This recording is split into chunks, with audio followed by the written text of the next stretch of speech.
भारत माता की, भारत माता की।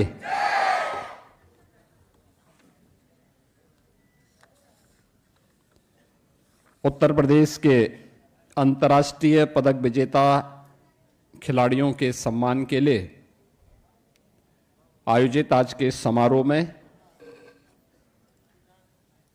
उत्तर प्रदेश सरकार में मंत्रिमंडल के मेरे सहयोगी,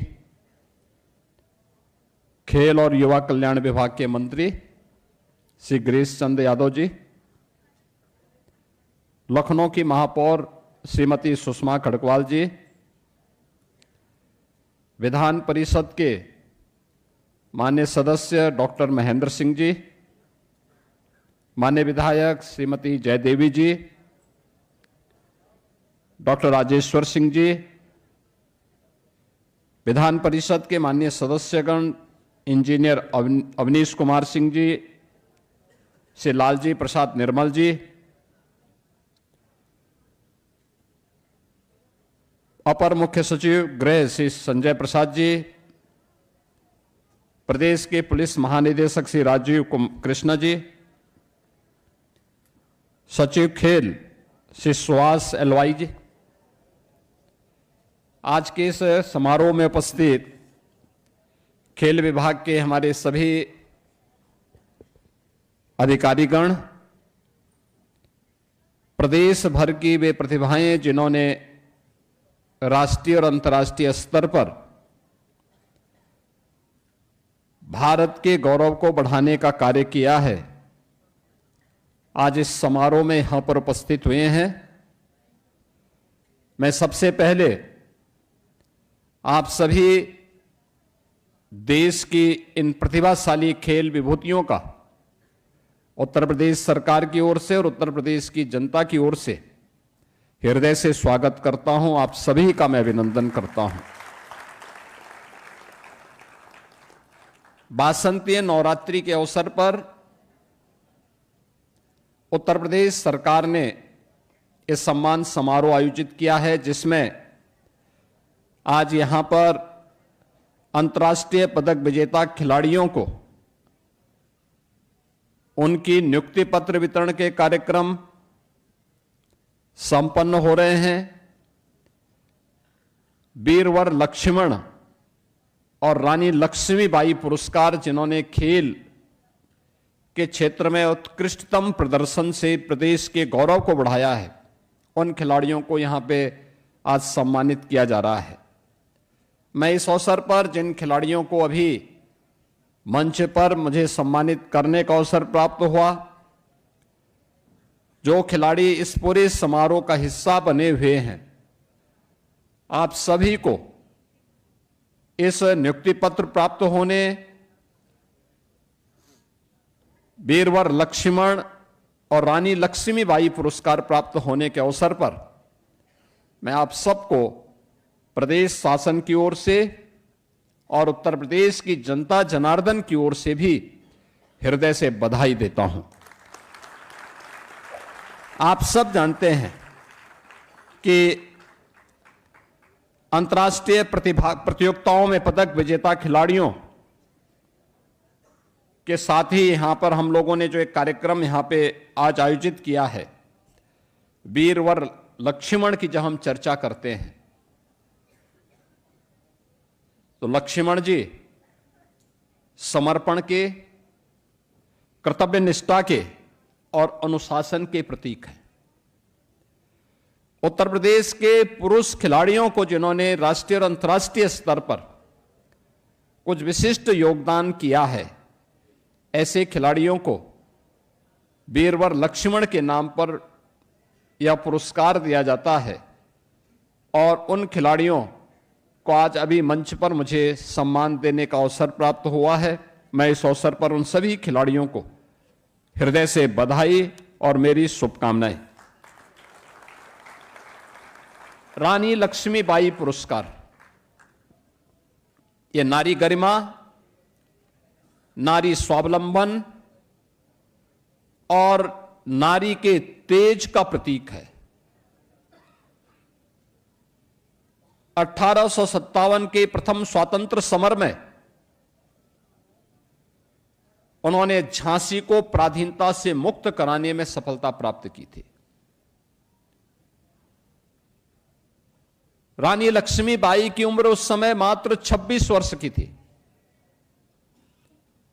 और वह बड़े तेजस्विता के साथ उन्होंने उस समय विदेशी हुकूमत की नींव को हिलाने का काम किया था और इसीलिए उस स्वावलंबन, उस साहस और नेतृत्व की प्रतीक भारतीय नारी है और खेल के किसी एक विशिष्ट विधा में उनके इस विशिष्ट योगदान के लिए उत्तर प्रदेश सरकार के द्वारा नारी लक्ष्मीबाई पुरस्कार भी यहां पे प्रदान किया जाता है।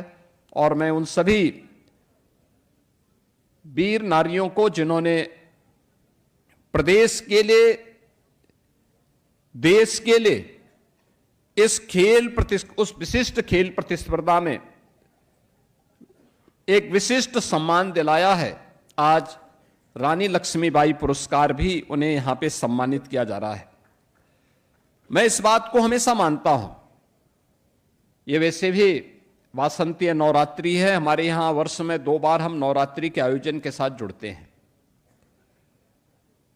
एक वासंतीय नवरात्रि होती है और एक शारदीय नवरात्रि होती है। ये दोनों मातृशक्ति के प्रति भारत की सनातन परंपरा के समर्पण और श्रद्धा के प्रतीक पर्व हैं। हम इन 9 दिनों में जगत जननी मां भगवती का अनुष्ठान करते हैं, उनके अलग अलग रूपों की पूजा करते हैं और यह उपासना इस बात का प्रतीक होता है कि जो भी समाज नारी शक्ति के प्रति इस सम्मान को बनाए रखेगा, वह अपने सतत विकास के अभियान को आगे बढ़ाने के साथ ही एक लंबे समय तक अपने स्वयं के वजूद को बनाए रखने में सफल होगा। भारत की नारी उसका प्रतीक है और उस प्रतीक को लेकर के आज जहां हमारे यहां तो कहते भी हैं, यत्र नारीस्तु पूज्यन्ते रमन्ते तत्र देवता, यानी जहां पे नारी की पूजा होती है, उनका सम्मान होता है, वहां स्वतः स्फूर्त भाव के साथ दैवीय शक्तियों की कृपा अपने आप ही बरसती है। और इसका मतलब नारी सम्मान, नारी गरिमा की रक्षा और उनके स्वावलंबन के लिए कोई प्लेटफॉर्म उपलब्ध करवाना, ये समृद्धि की एक नई कड़ी को आगे बढ़ाने जैसा होता है। ऐसे ही युवा शक्ति जब आगे बढ़ती है तो युवा शक्ति केवल एक अनुशासन का ही प्रतीक नहीं होती, बल्कि उस अनुशासन और कर्तव्य निष्ठा के साथ साथ राष्ट्र के उज्जवल भविष्य की भी एक महत्वपूर्ण कड़ी होती है। उस महत्वपूर्ण कड़ी को आगे बढ़ाने के लिए आज हम लोगों ने, जब उत्तर प्रदेश सरकार अपने 9 वर्ष के नवनिर्माण के कार्यक्रम के साथ आगे बढ़ रही है, उन स्थितियों में इन दोनों शक्तियों को, युवा वर्ग को भी और नारी शक्ति का भी सम्मान खेल की इन विभिन्न विधाओं के कला, इन सभी अपने इन कर्तव्यनिष्ठ खिलाड़ियों के माध्यम से हम आगे बढ़ा रहे हैं। यह हर उत्तर प्रदेश के युवा, हर उत्तर प्रदेश की नारी के लिए गौरव की बात है। मुझे बताते हुए प्रसन्नता है कि गत 9 वर्ष में हमारी सरकार ने खिलाड़ियों के सम्मान के लिए और उनको जो विभिन्न प्रकार के पुरस्कार और इंसेंटिव्स उपलब्ध करवाए हैं, यह राशि लाखों में नहीं है, यह राशि 200 करोड़ की है। 200 करोड़ रुपए हमने खिलाड़ियों को इंसेंटिव के रूप में उन खिलाड़ियों को उपलब्ध करवाए हैं, उनके पुरस्कार के लिए उपलब्ध करवाए हैं। और उस पुरस्कार के रूप में प्रदेश ने उन खेल प्रतिभाओं को आगे बढ़ाने के लिए, जिसमें भारत की समृद्ध परंपरा को आगे बढ़ाया जा सके, जिसमें कबड्डी है, कुश्ती है, खो खो है, अन्य तमाम प्रकार के खेल हैं, इन सभी को हम लोगों ने आगे बढ़ाने का काम किया है और प्राचीन काल से हमारे गुरुकुलों का ये महत्वपूर्ण हिस्सा रहा है। इसकी शिक्षा दी वहां पे, इसकी शिक्षा के साथ ही उस पाठ्यक्रम का इसका एक महत्वपूर्ण हिस्सा था। आश्रमों के दिनचर्या का एक महत्वपूर्ण हिस्सा हुआ करता था और इसीलिए भारत के अंदर ये सभी चीजें साथ साथ चली हैं। और उत्तर प्रदेश जैसा राज्य, मैं हमेशा इस बात को मानता हूं, 25 करोड़ की आबादी का राज्य, ये 25 करोड़ की आबादी का राज्य ये केवल जनसंख्या नहीं है, यह भारत की युवा शक्ति का भी एक महत्वपूर्ण केंद्र बिंदु है। 56% जो युवा शक्ति है उत्तर प्रदेश के अंदर, ये युवा शक्ति उत्तर प्रदेश की ताकत भी है। ये उत्तर प्रदेश की ताकत है। ये कामकाजी वर्ग है। या जब परिश्रम करता है तो उत्तर प्रदेश अपने खाद्यान्न के लक्ष्य को और खाद्यान्न के विकास की दर को 8% से बढ़ाकर के 18% तक पहुंचाता है। जब इसे अवसर मिलता है तो उत्तर प्रदेश जैसे बीमारू राज्य को यह युवा शक्ति भारत की अर्थव्यवस्था का एक ब्रेक थ्रू बना करके उसे रेवेन्यू सरप्लस स्टेट के रूप में स्थापित करके भारत के ग्रोथ का एक इंजन बनाने का काम कर देता है। इस युवा को जब उचित प्लेटफॉर्म प्राप्त होता है तो वह राष्ट्रीय और अंतर्राष्ट्रीय प्रतियोगिताओं में, ओलंपिक और पैरालंपिक में भारत के लिए मेडल उपलब्ध करवाने का काम भी करता है। लेकिन उसको अवसर तो मिले और उस कार्य को लेकर के लगातार यह कार्य हमारे आगे बढ़ रहे हैं।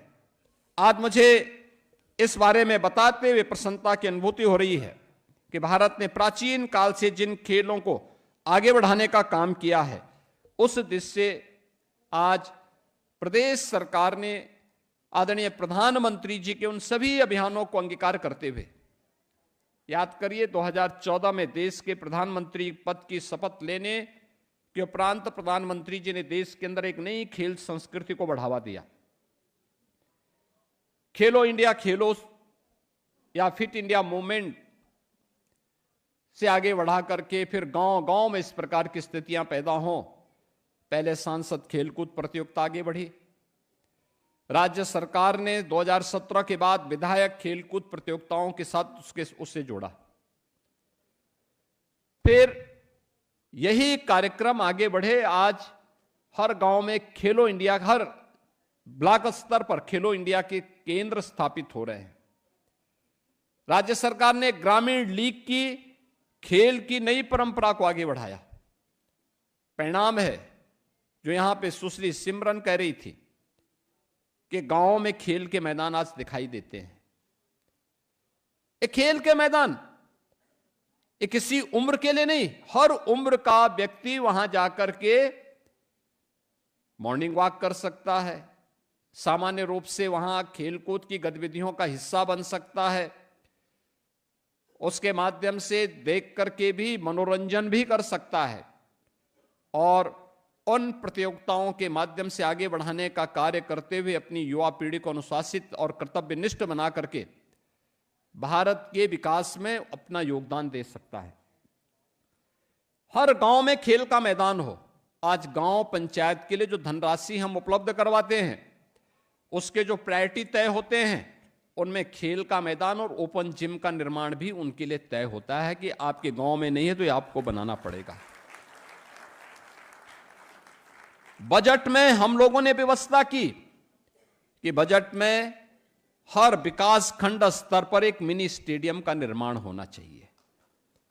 हमने विधायकों से भी कहा है, सांसदों से भी कहा है, अपनी निधि का उपयोग वहां पे खेल और खेल से संबंधित इंफ्रास्ट्रक्चर के डेवलपमेंट में आप भी योगदान दे सकते हैं। जैसे मैंने अपनी विधायक निधि का पैसा गोरखपुर में एक स्पोर्ट्स स्टेडियम के निर्माण के लिए दिया, इंडोर गेम के लिए भी वहां पर मैंने स्टेडियम बनाने के लिए पैसा उपलब्ध करवाया। और मैं जाता हूं, देखता हूं वहां पे कि वहां पे नौजवान बच्चे खेलते रहते हैं, हर समय वहां पे कुछ ना कुछ एक्टिविटीज चलती रहती है। आखिर वो नहीं होता तो ये बच्चे कहां घूमते, क्या करते? अपना समय या तो स्मार्टफोन पे खर्च करते या फिर सड़कों पे घूम रहे होते। आज वे उस स्पोर्ट्स स्टेडियम के अंदर जाकर के अलग अलग खेल की गतिविधियों के साथ जुड़े हुए होते हैं। एक रचनात्मकता को आगे बढ़ाने का कार्य और जनपद स्तर पर एक अच्छा स्टेडियम का निर्माण हो, सरकार ने इस दिशा में आगे बढ़ने का काम किया। आज आप देख रहे होंगे उत्तर प्रदेश में मेरठ में स्पोर्ट्स यूनिवर्सिटी का निर्माण हो चुका है। अभी 1 महीने के बाद यानी हम लोग मई जून में उसका लोकार्पण करेंगे। हमने गत वर्ष ही उसमें पाठ्यक्रम प्रारंभ कर दिए थे। अब हमने तय किया है कि हर कमिश्नरी स्तर पर एक एक स्पोर्ट्स कॉलेज का निर्माण करेंगे और स्पोर्ट्स कॉलेज को एक सेंटर ऑफ एक्सीलेंस के रूप में डेवलप करेंगे किसी एक खेल के लिए।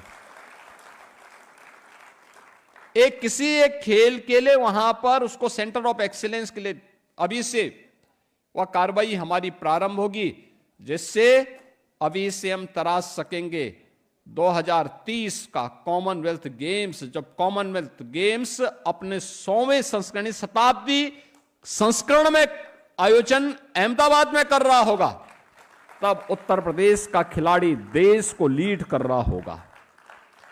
ये स्पोर्ट्स कॉलेज और सेंटर ऑफ एक्सीलेंस कुछ बेहतरीन प्रदर्शन कर रहे होंगे। हमारा स्पोर्ट्स यूनिवर्सिटी और स्पोर्ट्स कॉलेजेस और ये सेंटर ऑफ एक्सीलेंस 2036 के भारत की ओलंपिक की दावेदारी के साथ जुड़ करके भारत में ओलंपिक होने पर हम भारत के लिए अधिक से अधिक मेडल ला सकेंगे। इसके लिए उत्तर प्रदेश का ये युवा भी अपना योगदान दे। और इसीलिए हम लोगों ने आज इस दिशा में कार्य प्रारंभ किया है। खिलाड़ियों के इंसेंटिव बढ़ाने का कार्य हो, उनकी सुविधाएं बढ़ाने का कार्य हो। जो खिलाड़ी पहले से ही हमारे स्पोर्ट्स कॉलेज और स्पोर्ट्स हॉस्टल में रह रहे हैं, उनके वहां पर रहने, उनके लॉजिंग फूडिंग की सुविधा को बढ़ाने, उसको बेहतर करने की दिशा में भी सरकार ने अच्छा कार्य किया है। और इसीलिए आज मैं इस बात को कहूंगा कि हर एक मेडल के पीछे उसकी अपनी एक कहानी होती है। वह कहानी केवल उसके भाग्य की नहीं होती है, उसके पीछे एक संघर्ष होता है, उसके पीछे एक अनुशासन होता है और उसके पीछे कभी हार न मानने का एक दृढ़ संकल्प भी होता है।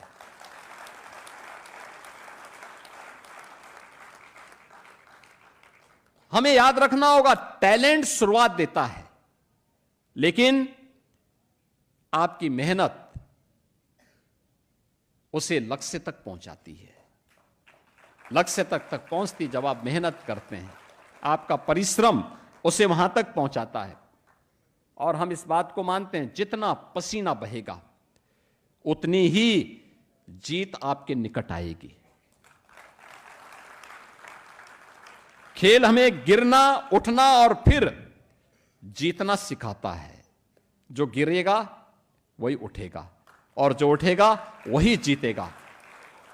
याद रखना, जो गिरने से कांप जाएगा वह उठ नहीं पाएगा, और जो उठने में लापरवाही कर देगा या किसी प्रकार से वह उठने में भी उसको थोड़ी समस्या हो रही है, उस समय भी वो कुछ टाल मटोल कर रहा है, तो फिर जीत के नजदीक नहीं पहुंच पाएगा। एक खेल का हिस्सा होता है उठना, गिरना, उठना और फिर लक्ष्य को प्राप्त करना। और उस दिशा में हम लोग हमेशा इस बात को देखते हैं, किसी भी खेल में हो, हमें एक ही बात हम देखते हैं। वॉलीबॉल में हम देखते हैं वो बॉल नीचे ना आए और समय आने पे अपना शॉट ऐसा मारें कि हमारे पक्ष में वह एक नई जीत दे दे। हम यही कार्य बैडमिंटन के समय भी देख करते हैं। हमारा प्रयास क्या होता है, कि जो शटलकॉक होता है वह नीचे ना आए, अवसर की तलाश करते हैं, और तलाश जैसे ही अवसर मिलता है हमारा शॉट इतना जोरदार होता है, इतना तीव्र होता है कि वो हमें विजय की ओर उपलब्ध करवाता है। और आपके सामने यही उदाहरण दुनिया के अंदर विकसित देशों में अगर उदाहरण देखना तो जापान का है।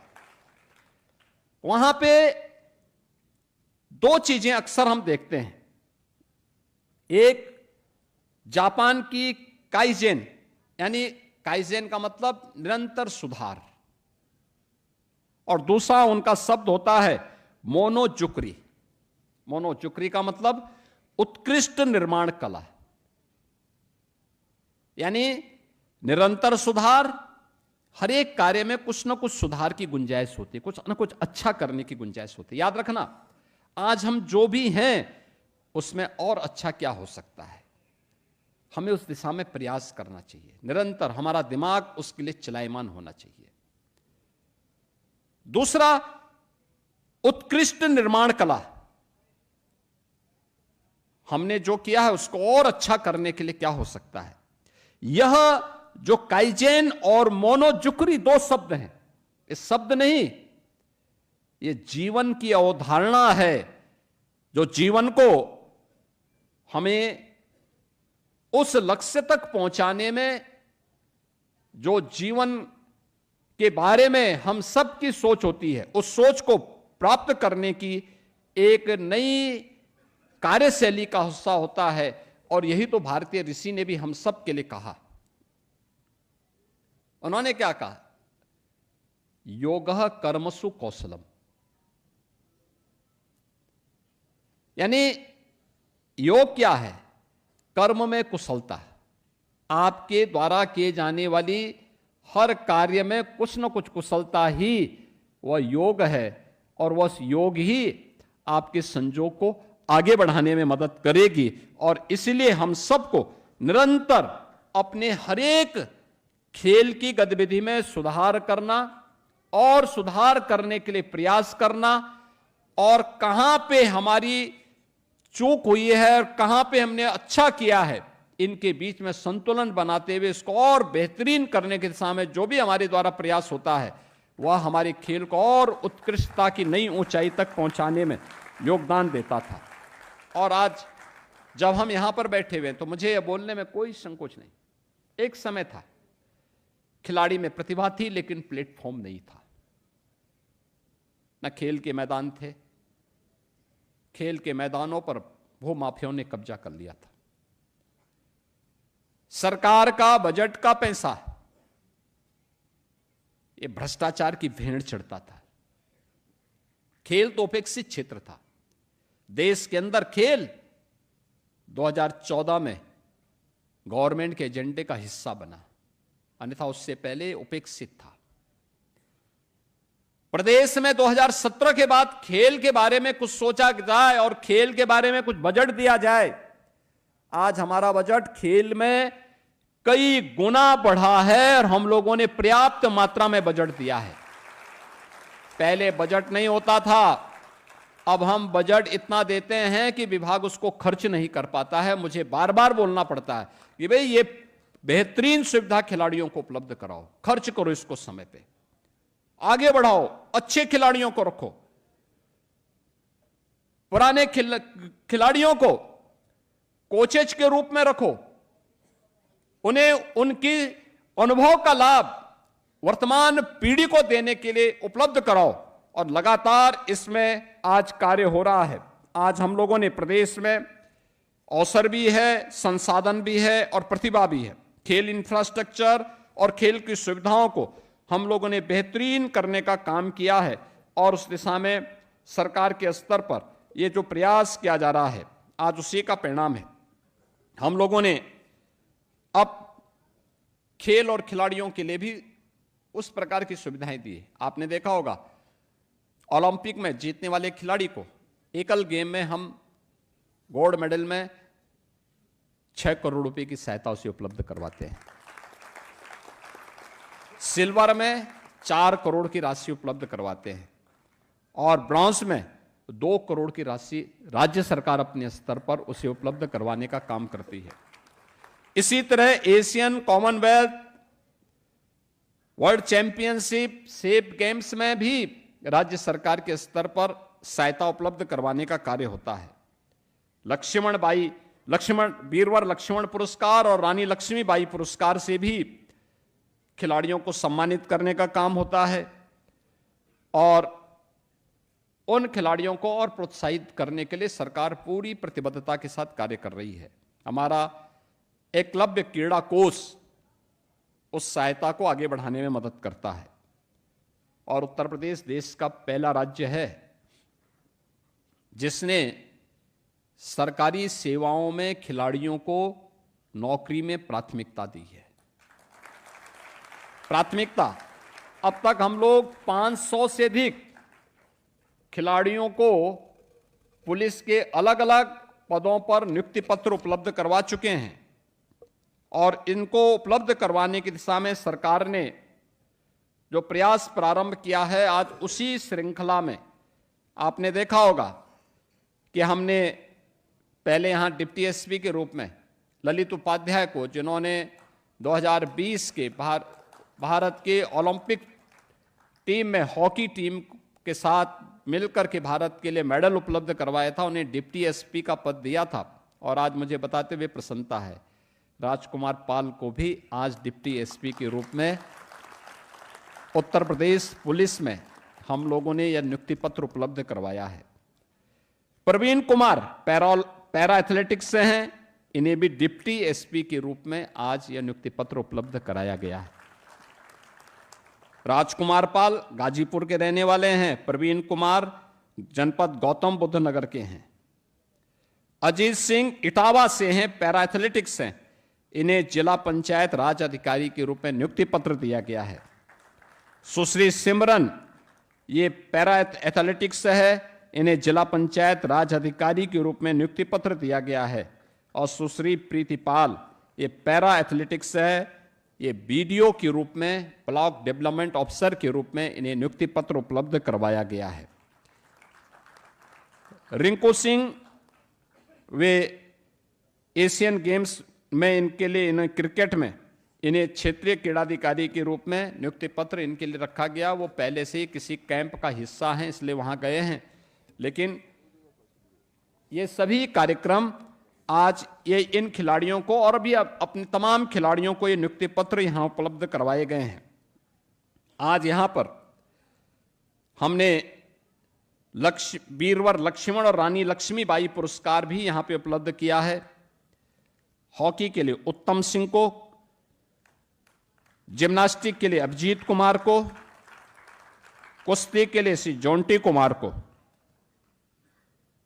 रानी लक्ष्मीबाई पुरस्कार में सुश्री प्राची सहारनपुर से एथलेटिक्स के लिए, सुश्री तान्या चौधरी बागपत से एथलेटिक्स के लिए और पैरालंपिक में लक्ष्मण पुरस्कार में यश कुमार को आगरा से, पैरा केनोइंग में प्रवीण कुमार को गौतम बुद्ध नगर से पैरा एथलेटिक्स में और रानी लक्ष्मीबाई पुरस्कार में सुश्री प्रगति केसरवानी को पैरा टेबल टेनिस लखनऊ से, इन्हें ये पुरस्कार की राशि आज उपलब्ध करवाई जा रही है। आज मैं इसके बारे में जरूर कहूंगा कि वीरवर लक्ष्मण और रानी लक्ष्मीबाई पुरस्कार की राशि को अब बढ़ाने का समय आ गया है। हमारा प्रयास होना चाहिए कि अगले वर्ष से जब ये राशि बढ़े, अब इसमें 3,11,000 की बजाय अगले वर्ष से इसको 10-10 लाख कर देने की आवश्यकता है और विभाग इसका प्रस्ताव बनवा करके भेजें, जिससे इन खिलाड़ियों को हम आगे इसी प्रकार से सम्मानित करके आगे बढ़ा सकें। आज यहां पर विभिन्न अंतर्राष्ट्रीय स्तर के पदक विजेताओं में या अंतर्राष्ट्रीय जो हमारी प्रतियोगिताएं होती है उसमें प्रतिभाग करने वाले जो हमारे खिलाड़ी हैं, उनके लिए सरकार ने धनराशि आज यहां पे जारी की है, जिसमें गोरखपुर से पैरा पावर लिफ्टिंग है विनय, इन्हें 40 लाख रुपए, world para power lifting championship Egypt में इन्होंने 2025 में गोल्ड मेडल जीता था। विक्रांत बालियान वुशु में ये 10वीं एशियन वुशु चैंपियनशिप चीन में इन्हें प्रतिभाग करने के लिए इन्हें वहां पे सिल्वर मेडल मिला था, इन्हें 15 लाख रुपए। सागर दागी ये बागपत से शूटिंग में हैं, इन्हें वर्ल्ड चैंपियनशिप में इजिप्ट में ही इन्होंने वहां पर 12 से 28 अक्टूबर के बीच में जो 10 metre air pistol men's junior में एकल वर्ग में मिक्स टीम में इसमें इन्होंने प्रदेश यानी देश के लिए रजत पदक और 10 metre air pistol men's junior में गोल्ड मेडल जीता है। इन्हें 15 लाख रुपए का यहां पर प्रदेश सरकार के द्वारा घोषित सहायता उपलब्ध करवाई जा रही है। दीपक कुमार ये पर्वतारोही हैं, गाजियाबाद के रहने वाले हैं। इन्होंने 8,848.86 मीटर चोटी पर चढ़ करके नेपाल के अंदर 18/5/2025 को इन्होंने सफलता प्राप्त की। इसके लिए 15 लाख रुपए की सहायता इन्हें राज्य सरकार के स्तर पर किया जा रहा है। सुश्री तनु श्री पांडे ये लखनऊ की खिलाड़ी हैं, सॉफ्ट टेनिस में इन्होंने प्रतिभाग किया था और इन्हें ये राशि यहां पर उत्तर प्रदेश सरकार ने इन्हें कांस्य पदक जीतने पर और 4वीं world junior soft tennis championship China में इन्होंने रजत पदक जीता है, इसके लिए भी इन्हें सम्मानित किया गया है। इसी प्रकार से राजकुमार पाल को हॉकी में स्वर्ण पदक प्राप्त होने और उसमें प्रतिभाग करने के लिए यह राशि उपलब्ध करवाई गई है। यश कुमार पैरा केनोई के इन्हें पैरा कोनोई वर्ल्ड कप पोलैंड में इन्हें ब्रॉन्ज मेडल प्राप्त करने पर इन्हें सहायता उपलब्ध करवाई गई है। और भी हमारे तमाम ऐसे खिलाड़ी हैं जिन्हें आज ये राशि, अभय सिंह ये वाराणसी के हैं, इन्हें और श्रवण कुमार ये बागपत के हैं। इन सभी खिलाड़ियों को और जो अन्य खिलाड़ी जिनका मैं नाम नहीं बोल पा रहा हूं, लंबी सूची है, उन्हें उनके अकाउंट में सभी धनराशि अभी यहां पे हमने डीबीटी के माध्यम से उनके अकाउंट में भी वो देने का काम किया है। मैं इस अवसर पर इन सभी खिलाड़ियों को हृदय से बधाई देता हूं और शुभकामनाएं देता हूं। बहनों और भाइयों, आज उत्तर प्रदेश के अंदर एक बेहतरीन अवसर आया है। आज आप देखते होंगे देश के अंदर चौका और छक्का कहीं भी लगे, लेकिन वो बैट और बल्ला कहीं बनता है, उत्तर प्रदेश के अंदर मेरठ में बनता है। यानी ये प्लेटफॉर्म भी उत्तर प्रदेश ने दिया है। आपने देखा होगा जिले को और राज्य को इससे लोकल और ग्लोबल पहचान प्राप्त हो रही है और उस पहचान को आगे बढ़ाने के लिए हम लोगों ने लगातार कार्य को आगे बढ़ाया है। और मैं इस अवसर पर आप सबसे कहूंगा कि उत्तर प्रदेश ने जो कार्य किया है उस अभियान को और मजबूती के साथ हमें आगे बढ़ाने में अपना योगदान देना है। खेल यह मेडल जीतने के साथ साथ देश के सामर्थ्य को भी प्रस्तुत करने का एक माध्यम होता है। दुनिया के सामने हमारी प्रतिभाएं जब परिश्रम करती हैं, अपने टैलेंट को परिश्रम में बदल करके बेहतरीन करती है, तो उससे देश का गौरव बढ़ता है। दुनिया के सामने उस देश के बारे में एक नई जिज्ञासा बढ़ती है और आपके कारण यह अवसर उत्तर प्रदेश को भी और भारत को भी प्राप्त होता है। आज आपके सम्मान के लिए कार्यक्रम आयोजित किया गया है। आप अवश्य अपने आप को आगामी प्रतियोगिताओं की तैयारी के लिए कार्य कर सकेंगे, इस विश्वास के साथ हमने यहां पर अपना खेल सचिव भी एक खिलाड़ी को ही रखा है। वे ओलंपियन है, ओलंपिक में कई बार मेडल जीते हैं और वे लगातार इस कार्य के साथ जुड़े हुए हैं। आज जब उनकी चर्चा होती है तो बहुत सारे लोग कहते हैं साहब हम भी कर सकते हैं। हमने कहा देखो, तो उन्होंने ओलंपिक में मेडल प्राप्त किया है और वह खेल के बारे में जानेंगे, खेल के बारे में रुचि भी लेते हैं, खेल और खेलकूद की गतिविधियों को आगे बढ़ाते हैं। आपने देखा होगा जो आपके खेल के निदेशक हैं वे भी भारतीय हॉकी टीम को लीड कर चुके हैं। यानी जब उस फील्ड से जुड़ा हुआ व्यक्ति वहां काम करता है तो तब ये चीजें आगे बढ़ती हैं। अक्सर होता है, बहुत सारे लोग कहते हैं, हमारे होम सेक्रेटरी भी बोलते हैं, कहते हैं साहब मैं भी खेला हूं। मैंने कहा क्या खेले हो? कहा नेपाल बॉर्डर पर हमने गुल्ली डंडा खेला था।